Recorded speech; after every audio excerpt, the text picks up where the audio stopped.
Germain Racing selects William Kyle Arnold, also known as Red 4424.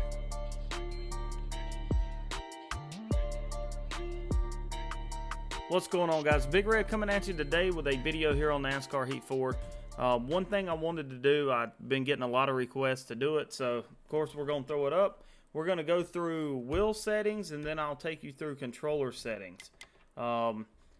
A big thing everybody's found out in this game is the fact that if you have a PlayStation Pro, a lot of the times they're getting a ton of vibration in the wheel. I mean, it's sitting there shaking, it's rattling, making noises like that.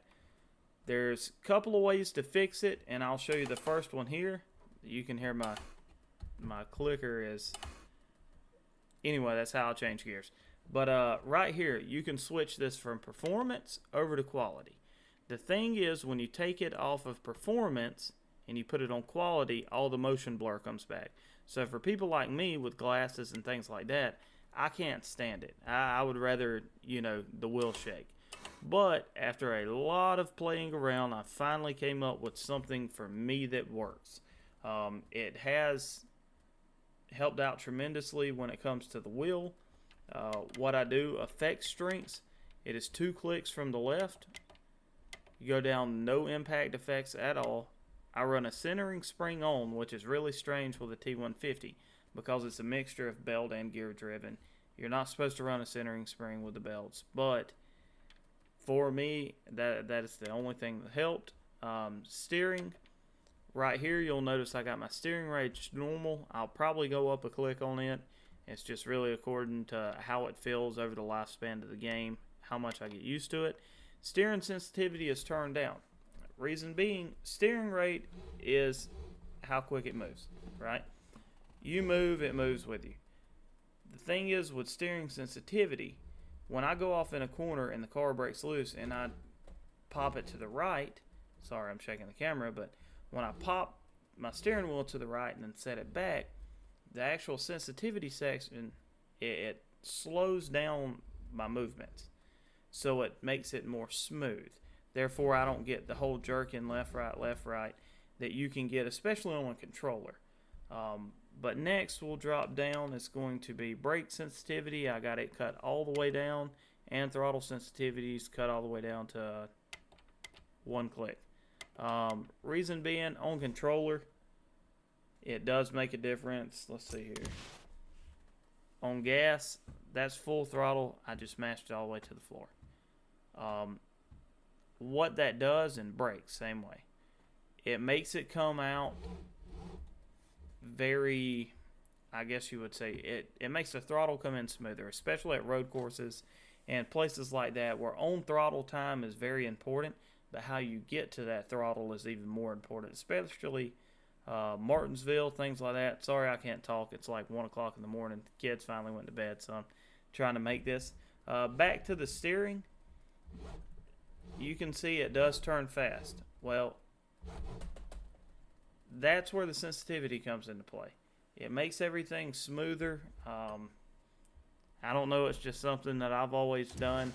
And the big thing is it's taking all the pop and everything out of my wheel, which was super annoying to deal with. Here we go when it comes to controller settings. This is what I run at this point. Steering dead zone is all the way down. Steering sensitivity is default. I went down, like on Heat 3, I would run it about right here, especially for dirt.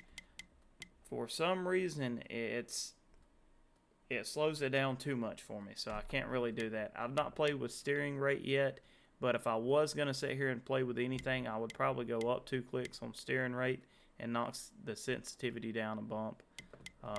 I'm going to set it back on default for now. That's definitely going to be a playing situation. You'll notice up on vibrations, I didn't point at that, but vibration effects and the draft effects I do have on with the controller.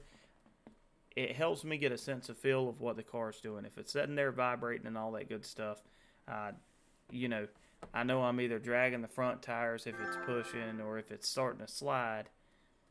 But look at this, PS Girl 74Q86. Yeah, absolutely ridiculous.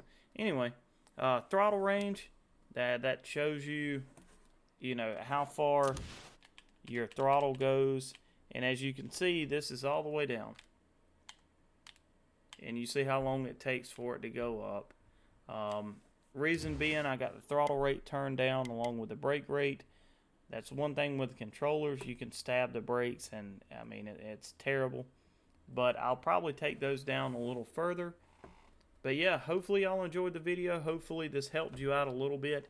If you can stand the motion blur, the thing to do would be take your display, optimize visuals for performance, and move it over to quality. Me myself, like I said, with glasses and all, I couldn't get into it. Hopefully, once again, y'all enjoyed the video. Any questions, comments, concerns, please drop down in the comment section below. I believe I have an Atlanta setup video and a Charlotte dirt video coming out before this one.